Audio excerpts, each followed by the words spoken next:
Do you want to easily be able to play arpeggios across the neck in multiple positions? Then this video is for you. Now, many times on guitar, the subject of arpeggios can become quite complex very quickly for people. We tend to think of arpeggios like this, that span 5 or 6 strings and aren't that easy to play in a soloing situation. So what we're going to do today is we're going to play arpeggios based on 2 strings, and then we'll simply play octaves of the same shape moving diagonally across the neck. And since these are 2-string arpeggio shapes, it's easier to identify the intervals that we'll be using and also target certain notes when you're soloing. The first one is a major 7 arpeggio, and all of these arpeggios are going to be based off of A for these examples. Each one of these arpeggios will be using 4 notes.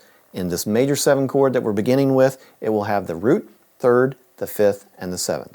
We begin with the 7th degree, the root, the major 3rd, and the 5th. And that's it.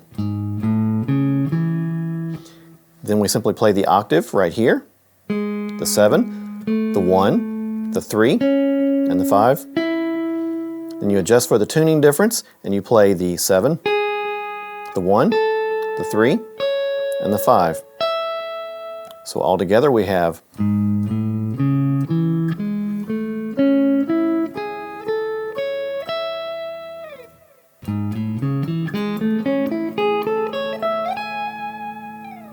That's a great sounding arpeggio and very easy to memorize and then use over a 1 or a 4 chord in a major key. The next arpeggio we're going to look at is the dominant 7, and that's going to include the root, the 3rd, the 5th, and the flat 7. So we take our major 7 arpeggio that look like this, and we take the 7th degree here and we flatten it. So we have the flat 7, the root, major 3rd, and the 5. So it sounds like this. And then we play the octave thereof. Tuning difference. All together.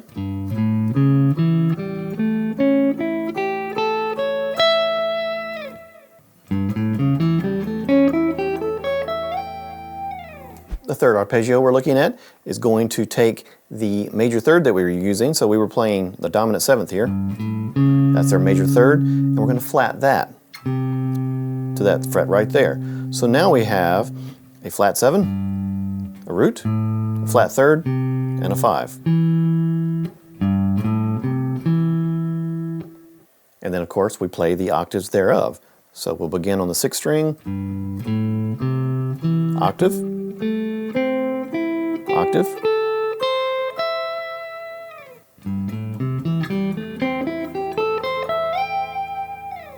next we're going to take that minor 7 arpeggio and we're going to flat the 5. So this is the 5 right here. So our notes will be now a flat 7, a 1, a flat 3rd, and a flat 5. Minor 7, flat 5. And then we play the octaves thereof.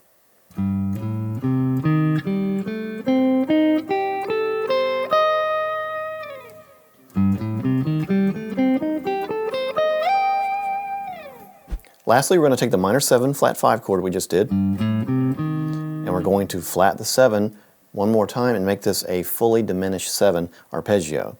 So it's going to be the double flat 7 basically right here, the root, the flat 3rd, and then the flat 5.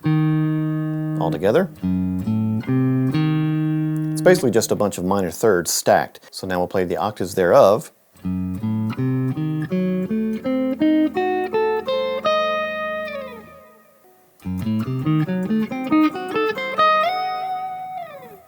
Obviously there are a ton of things you can do with these arpeggios, improvisationally speaking, but the main thing is to get the shapes down first, and then you can simply start playing them over those particular chords. You can of course take these arpeggio shapes backwards, but what I would do initially to work on it in an improvisational setting is simply use the small arpeggio that you began with and start targeting chord tones over that particular chord that you're playing. If you want a real deep dive into this sort of playing, my friend Daniel Seriff has a diagonal arpeggio course on his website. I will put a discount code down in my description if you want to go get that for yourself. He's by far the best to teach this concept and does a wonderful job of it. You can check that out down below. I hope you enjoyed today's arpeggio lesson, and if you did, please make sure to hit that like button and subscribe if you will. It really does help my channel. A great free way of supporting my channel is if you're shopping for strings or guitars or amplifiers or whatever music gear it may be, go to the Sweetwater links in my description down below, and those are my affiliate links. It doesn't cost you anything extra, but it will help support my channel in a small way. If you want to get the tablature for the arpeggios that we did today, follow the link that I put down below in the description. That will give you not only these arpeggios, but a lot of other practice tabs that I've put together for you. Thank you so much for watching. Let me know in the comments down below if you enjoyed this and how you ended up using it. We'll see you guys next time.